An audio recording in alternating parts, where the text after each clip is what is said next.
Hello, my name is Fikri, and I am a lecturer from class number 4 for Hydrography 1 subject.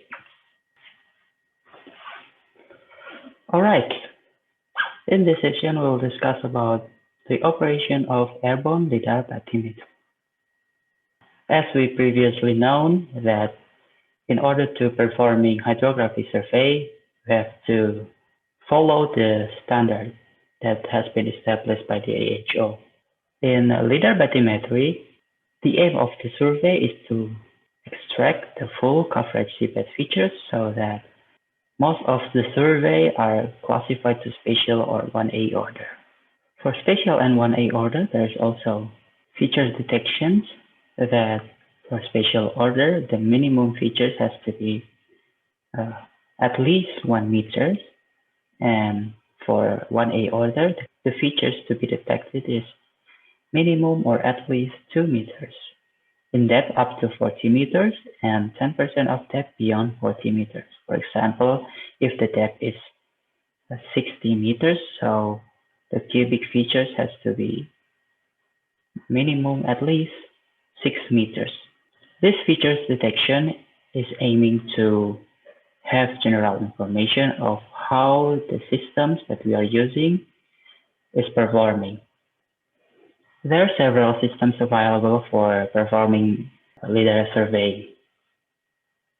The history of the lidar bathymetry survey was started with this huge equipment, but nowadays the systems are more handy and has better accuracy in terms of range and also terms of details. In terms of range, there is systems that can extract features up to 25 meters depth, which classified as shallow water survey. And there's also system that can extract features up to 50 meters depth, or classified as deep water survey for airborne lidar bathymetry. Because we know that airborne lidar bathymetry is aiming to be working on shallow water areas due to its large penetration capability. The installation of the system is more or less the same as another survey, for example, for multi-beam echo sounder survey or single beam echo sounder survey. The difference is the vehicle or the platform to carry out all the equipment.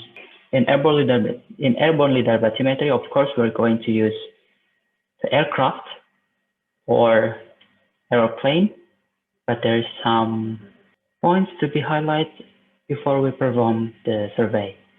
First is the aircraft itself.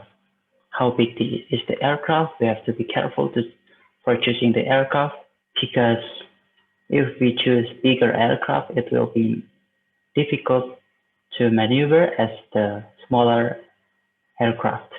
And the space. Do we have enough space in the aircraft to put all the equipment inside?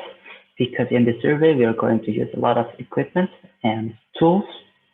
And then after we put all the equipment or install the equipment, we have to be careful and note all the objects of the equipment. So in this image, we can see that there is pilot guidance display and operator controls and the equipment. The operator is controlling how the data flow, and the pilot is controlling how the aircraft is maneuvering. So this is the example for feature detections.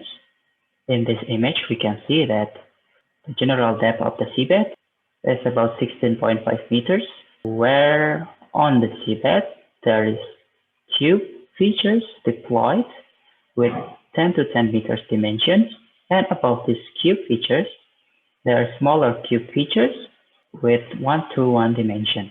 From this image, we can see that the cubic features is showing in range of 6.5 meters depth, where the seabed is showing in the range of 16.5 meter depth. So the difference is about 10 meters. So that's correct that we can detect the 10 to 10 meters dimension features. However, for smaller feature for 1 to 1 meters dimension, Our systems cannot measure the dimensions properly, so that it's shown here. The difference is between 6.5 meters to 4.5 meters, more or less. So the difference is around 2 meters there. And then in the operation, we have to do also ground truth or calibration.